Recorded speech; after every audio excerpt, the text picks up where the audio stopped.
Dear student अस्सलाम वालेकुम। आज हम क्लास 9 का चैप्टर नंबर 1 स्टार्ट कर रहे हैं और सबसे पहले हम साइंस को डिफ़ाइन करेंगे कि साइंस क्या है। The knowledge gain through observations and experimentation is called science. जो हमें नॉलेज गेन होता है थ्रू ऑब्जर्वेशंस एंड एक्सपेरिमेंटेशंस, उस नॉलेज को हम कहते हैं science. The word science is derived from the Latin word scientia which means knowledge। जो हमें नॉलेज गेन होता है थ्रू ऑब्जर्वेशंस एंड एक्सपेरिमेंटेशंस, उस नॉलेज को हम कहते हैं साइंस। और साइंस एक के लैटिन वर्ड है साइंशिया, जिसका मीनिंग है नॉलेज। यहाँ पे दो वर्ड यूज़ हुए हैं, एक ऑब्जर्वेशन वर्ड यूज़ हुआ है, एक एक्सपेरिमेंटेशंस वर्ड यूज़ हुआ है।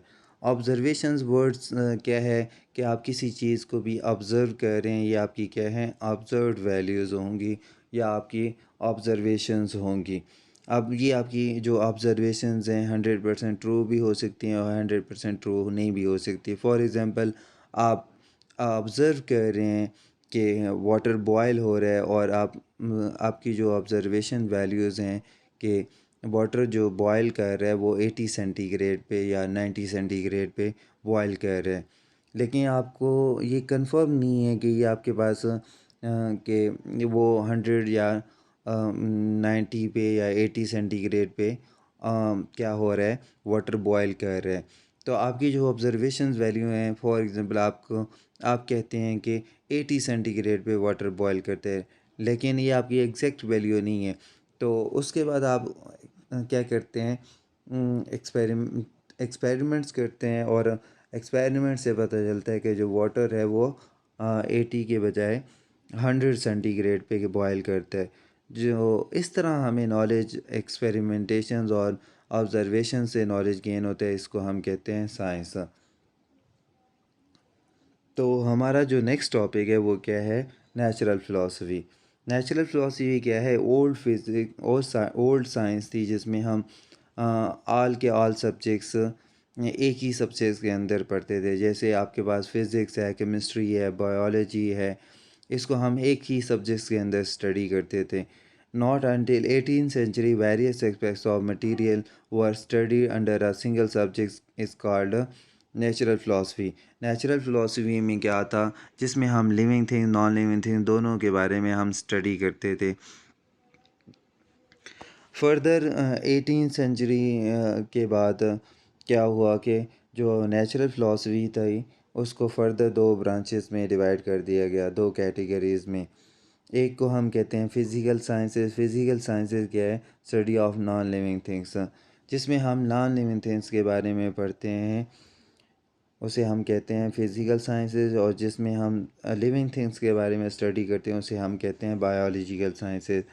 अब जो फ़िज़िकल साइंसेज है उसको फर्दर डिवाइड कर दिया गया। फ़िज़िकल साइंसेज में क्या चीज़ आती है, एक तो फ़िज़िक्स आती है। फ़िज़िक्स क्या है, जिसमें हम मैटर और एनर्जी के बारे में स्टडी करते हैं और उसके रिलेशनशिप के बारे में, उसके इंट्रैक्शन के बारे में स्टडी करते हैं। नेक्स्ट हमारा क्या है, केमिस्ट्री। केमिस्ट्री क्या है, जिसमें हम केमिकल रिएक्शंस के बारे में स्टडी करते हैं। उसके बाद एस्ट्रोनॉमी है। एस्ट्रोनॉमी क्या है, जिसमें हम स्टार और गैलेक्सीज़ के बारे में स्टडी करते हैं। जियोलॉजी क्या है, जिसमें हम अर्थ के बारे में स्टडी करते हैं। उसके बाद है मेट्रोलॉजी। मेट्रोलॉजी क्या है, जिसमें हम वेदर के बारे में स्टडी करते हैं। बायोलॉजिकल साइंसेस को फर्दर दो ब्रांचेस में डिवाइड कर दिया गया। एक को हम कहते हैं बॉटनी, जिसमें हम स्टडी ऑफ प्लांट्स के बारे में स्टडी करते हैं, और एक एक को फर्दर डिवाइड कर दिया गया जियोलॉजी में। जियोलॉजी क्या है, जिसमें हम स्टडी ऑफ एनिमल्स के बारे में स्टडी करते हैं। मेन जो हमने फ़िज़िकल साइंसेस है, फ़िज़िकल साइंसेस में physics, chemistry, astronomy, geology, metrology, ये सारी की सारी फ़िज़िकल साइंसेस हैं, हम जिसको हम कहते हैं नॉन लिविंग थिंग्स के बारे में स्टडी करना। तो मेन जो हमारा फोकस होगा, क्योंकि हमारा जो सब्जेक्ट है वो क्या है, फ़िज़िक्स है, तो हम मेन फ़िज़िक्स पढ़ेंगे। और फ़िज़िक्स किसकी ब्रांच है, फ़िज़िकल साइंसेस की, तो इसको हम डिटेल से पढ़ेंगे।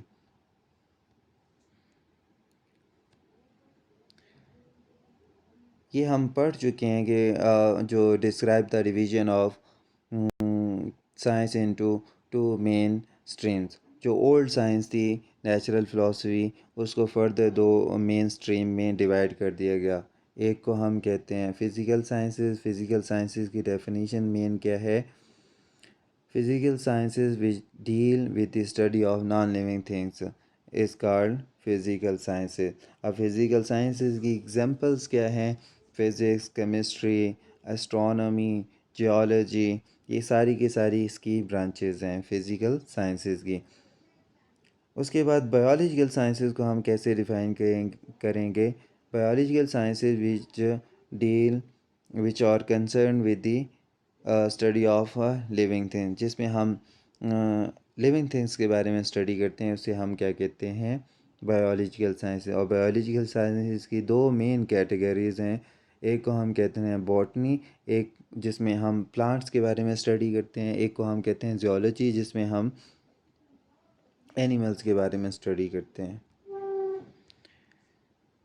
नेक्स्ट जो हमारा मेन फोकस था, साइंस। साइंस में क्या था? एक फ़िज़िकल साइंसेस थी। फ़िज़िकल साइंस में जो हमारा मेन टॉपिक है वो क्या है? फ़िज़िक्स। आज हम फ़िज़िक्स को डिफ़ाइन कर रहे हैं। फ़िज़िक्स क्या है? Physics is the branch of science which deal with the study of property of matter, energy and there mutual relationship. जिसमें हम फ़िज़िक्स बेसिकली है क्या? जिसमें हम मैटर्स के बारे में स्टडी करते हैं, एनर्जी के बारे में स्टडी करते हैं और इन दोनों के म्यूचुअल रिलेशनशिप के बारे में स्टडी करते हैं। अब मैटर क्या है? कोई भी चीज़ जो वज़न रखती है और या जगह घेरती है, उसको हम कहते हैं मैटर। ठीक है? Anything that occupy mass and space is called matter. Energy क्या है? Ability to do work is called energy. कि काम करने की सलाहियत को हम क्या कहते हैं? एनर्जी कहते हैं। अब हम फिज़िक्स की एग्ज़ाम्पल क्या होगी? फॉर एग्ज़ाम्पल, आपके घर में एक कार है। अब कार क्या है? बेसिकली क्या है? मैटर है। अब उसको हम एनर्जी प्रोवाइड करेंगे। अब एनर्जी क्या है? उसको हम इलेक्ट्रिकल एनर्जी भी प्रोवाइड कर सकते हैं। उसके बाद हम उसको केमिकल एनर्जी भी प्रोवाइड करेंगे। आपके पास जो पेट्रोल है, अब जब हम उसके अंदर, गाड़ी के अंदर पेट्रोल डालते हैं, तो पेट्रोल बेसिकली क्या है? केमिकल एनर्जी है। जब केमिकल एनर्जी होगी तो बेसिकली जो कार की बॉडी है, जो इंजन है, वो क्या है? बेसिकली मैटर है। ठीक है? उसके अंदर अगर हम लिक्विड मीन पेट्रोल डाल देंगे तो वो एक केमिकल एनर्जी प्रोवाइड करेगा। और जब मैटर और एनर्जी का आपस में रिलेशनशिप होगा तो तब कार क्या करेगी? मूव करेगी। ठीक है? इस तरह ये क्या होता है, फ़िज़िक्स में हम मोशंस के बारे में स्टडी करते हैं। जितनी भी चीज़ें मोशन में होती हैं, अब कार है मोशंस में है। अब मोशन में वो किस वजह से आती है? ठीक है? इस तरह मैटर और एनर्जी का क्या होता है? आपस में रिलेशनशिप होता है।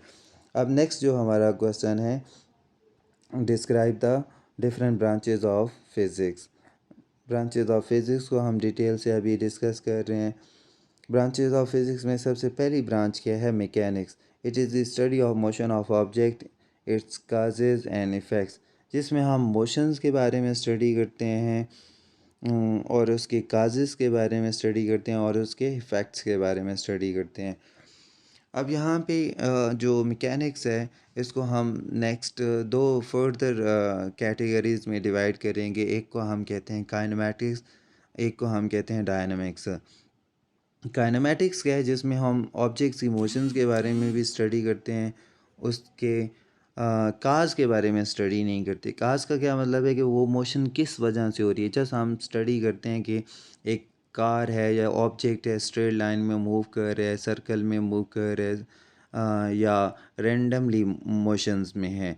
इसमें हम रीज़न नहीं बताते या हम काज के बारे में एक्सप्लेन नहीं करते कि वो मोशंस किस वजह से हो रही है या वो सर्कुलर पाथ में क्यों मूव कर रहा है। ठीक है? इस तरह की रीज़न नहीं देते।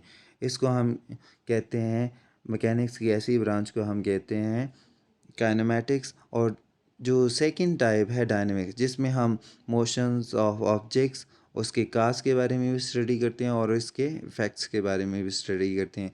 मीन, अब कोई ऑब्जेक्ट है सर्कल में मूव कर रहा है, तो वो वो किस वजह से मूव कर रहा है। तो उसको में हम थर्ड चैप्टर में पढ़ते हैं कि जो सर्कुलर मोशन होती है, जो मीन सर्कुलर मोशन किसी भी ऑब्जेक्ट की होगी, तो उसमें जितने भी फैक्टर्स इन्वॉल्व होंगे उसके बारे में हम स्टडी करेंगे कि वो सर्कल में कौन कौन से फैक्टर्स इन्वॉल्व हैं और जिन फैक्टर से वो क्या कर रहा है, ऑब्जेक्ट सर्कल में मूव कर रहा है। फॉर एग्ज़ाम्पल जैसे उसमें सेंट्रीपिटल फोर्स भी इन्वॉल्व होती है और सेंट्रीफ्यूगल फोर्स भी इन्वॉल्व होती है। तो इस तरह हाँ, हम उसमें काज के बारे में भी डिस्कस करेंगे कि उसके ऑब्जेक्ट की जो मोशन हो रही है सर्कल में due to centrifugal force, due to centripetal force हो रही है। तो इस तरह हम डिस्कस करेंगे। नेक्स्ट जो हमारी ब्रांच है वो क्या है, हीट। हीट बेसिकली क्या है, deal with the nature of heat, modes of transfer and effects of heat. जिसमें हम नेचर, हीट की नेचर के बारे में पढ़ते हैं। उसके बाद हम modes of transfer of heat के बारे में पढ़ते हैं। ये हमारा चैप्टर नंबर 9 है, जिसमें हम 3 मोड्स पढ़ेंगे, कंडक्शन, कन्वेक्शन एंड रेडिएशन। कि हीट ट्रांसफ़र कैसे होती है, कौन कौन से वो मेथड हैं, कौन कौन से वो मोड्स हैं जिससे हीट क्या होती है, ट्रांसफ़र होती है। मीन सॉलिड्स के अंदर हीट कैसे ट्रांसफ़र होती है, लिक्विड्स के अंदर कैसे ट्रांसफ़र होती है, और heat in the form of वे कैसे ट्रांसफ़र होती है, और उस हीट के इफ़ेक्ट्स क्या हैं। मीन आप उसको डेली लाइफ में कैसे यूज़ कर सकते हैं, ठीक है। अगर आपने कोई लिक्विड बॉयल करना है तो ये कन्वेक्शन प्रोसेस है। अगर आपने कोई रॉड को, हाँ ठीक है, हीट अप करना है तो वो कंडक्शन प्रोसेस है। इसी तरह सन से हीट जो अर्थ पे पहुंच रही है तो वो कौन सा प्रोसेस है, रेडिएशन है, उसके इफ़ेक्ट्स क्या हैं। ये सारी की सारी चीज़ें हम हीट के बारे में, हीट जो फिज़िक्स की ब्रांच है उसमें स्टडी करते हैं।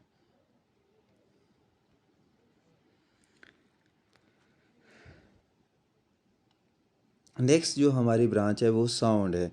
साउंड क्या है, it deal with the physical aspects of sound waves, their production, properties and application. Sound physics की ऐसी ब्रांच है जिसको हम 10th क्लास में पढ़ेंगे, ठीक है, सेकंड चैप्टर में, कि साउंड कैसे प्रोड्यूस होती है। तो साउंड क्या है कि कोई भी ऑब्जेक्ट जब वाइब्रेट करता है उसमें वाइब्रेशंस की थ्रू क्या होती है, साउंड की प्रोडक्शन होती है। फिर हम उसकी प्रॉपर्टीज़ के बारे में पढ़ेंगे कि जो फीमेल्स होती हैं उसकी जो आवाज़ होती है पतली क्यों होती है, और जो मेल्स हजरात होते हैं उनकी आवाज़ भारी कैसे होती है। इसी तरह हम लाउडनेस के बारे में स्टडी करेंगे। ये सारी की सारी कि किसी पर्सन की आवाज़ जो है, साउंड जो है लाउड क्यों है, ठीक है। तो इस लाउडनेस के बारे में हम स्टडी करेंगे। डिफरेंट जो साउंड्स हैं उसमें उसको डिफरेंशिएट करने के लिए हम क्या करते हैं, उसमें डिफरेंट प्रॉपर्टीज़ हम साउंड की पढ़ते हैं और उसकी हम एप्लीकेशंस के बारे में स्टडी करेंगे। नेक्स्ट जो हमारी फ़िज़िक्स की ब्रांच है वो क्या है, लाइट।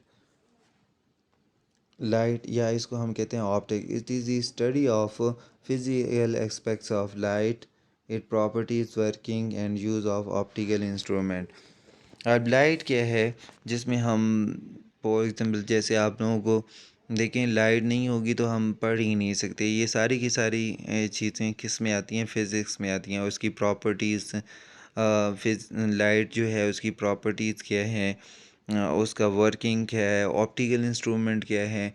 क्या देखें आप लोग, ऑप्टिकल इंस्ट्रूमेंट क्या है, जैसे आपकी ग्लासेस हैं उसमें जैसे उसमें रिफ्रैक्शन का प्रोसेस कैसे होगा। मिरर है उसमें रिफ्लेक्शन का प्रोसेस क्या होगा। अगर लाइट होगी तो रिफ्लेक्शन और रिफ्रैक्शन होंगी। तो इस तरह हम लाइट ऑप्टिक्स के अंदर स्टडी करते हैं।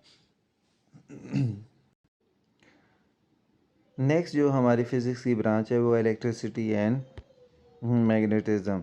सबसे पहले हम इलेक्ट्रिसिटी को डिफ़ाइन करेंगे, फिर हम मैग्नेटिज़्म को डिफ़ाइन करेंगे। इलेक्ट्रिसिटी क्या है, यहाँ से नाम से ही ज़ाहिर है, ठीक है। It is the study of charges at rest and in motion. जो हम ये फिज़िक्स ये ऐसी ब्रांच है जिसमें हम चार्जेस के बारे में स्टडी करते हैं। चार्जेस दो टाइप्स के होते हैं, एक को हम कहते हैं रेस्ट चार्जेस और एक को हम कहते हैं मोशन चार्जेस।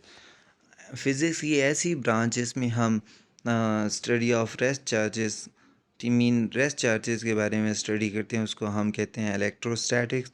और जिसमें हम चार्जेस की मोशंस के बारे में स्टडी करते हैं, उसको कहते हैं हम इलेक्ट्रोडायनेमिक्स कहते हैं, या हम उसको इलेक्ट्रोमैग्नेटिज्म कहते हैं। ठीक है। अब अब क्या है, दो टाइप के चार्जेस होते हैं, एक रेस्ट चार्जेस होते हैं, एक होते हैं मोशन चार्जेस। उसके बाद क्या है, मैग्नेटिज्म। मैग्नेटिज्म क्या है, their effects and their relationship with magnetism.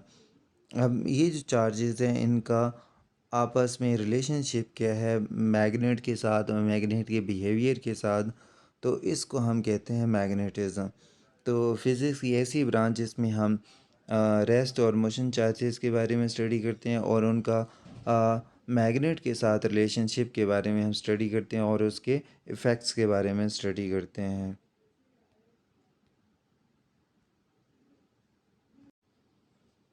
Next जो ब्रांच है फिज़िक्स की वो है atomic physics. It is the study of the structure and properties of atoms. Physics ये ऐसी ब्रांच जिसमें हम एटम्स की स्ट्रक्चर और उसकी प्रॉपर्टीज़ के बारे में स्टडी करते हैं, उसे हम कहते हैं एटॉमिक फिज़िक्स। अब एटॉमिक एटम का जो स्ट्रक्चर होता है वो क्या होता है और उसमें कौन कौन से पार्टिकल्स होते हैं, ठीक है, इनके बारे में, उनके पार्टिकल्स के बारे में, प्रॉपर्टीज़ के बारे में पढ़ते हैं। जैसे इलेक्ट्रॉन है वो क्या करता है, शेल्स में रिवॉल्व करता है अराउंड द न्यूक्लियस। और न्यूक्लियस क्या है, सेंटर में होता है एटम के।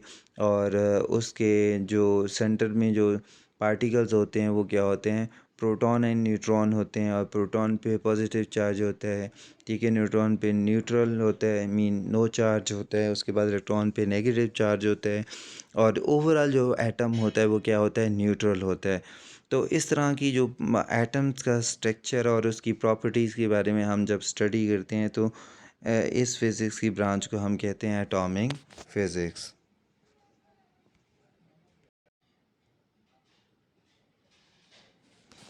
नेक्स्ट जो ब्रांच है वो क्या है, न्यूक्लियर फिज़िक्स। न्यूक्लियर फिज़िक्स क्या है, it deal with the properties and behaviors of nuclei and the particles within the nuclei। Atomic physics में हम ओवरऑल एटम्स के बारे में स्टडी करते थे, बट न्यूक्लियर फ़िज़िक्स में हम क्या करते हैं, किसी भी एटम के न्यूक्लियाई के बारे में स्टडी करते हैं कि न्यूक्लियस जो होता है उसके पार्टिकल्स और उसकी प्रॉपर्टीज़ के बारे में पढ़ते हैं। तो एटम का जो न्यूक्लियस होता है वो उसमें क्या होता है, प्रोटॉन एंड न्यूट्रॉन पार्टिकल्स होते हैं, उसके बारे में स्टडी करते हैं। मीन प्रोटॉन पे पॉजिटिव चार्ज है और neutron no charge mean neutral है, उसके बारे में हम स्टडी करते हैं। नेक्स्ट जो हमारी फ़िज़िक्स की ब्रांच है वो क्या है, प्लाज्मा फ़िज़िक्स। प्लाज्मा फ़िज़िक्स क्या है, जिसमें हम it is the study of protection properties of ionic state of matter and the fourth state of matter. अब प्लाज्मा फ़िज़िक्स क्या है, जिसमें हम आयनिक स्टेट ऑफ मैटर्स के बारे में स्टडी करते हैं। और ये आयनिक स्टेट ऑफ मैटर क्या है, फोर्थ स्टेट ऑफ मैटर है।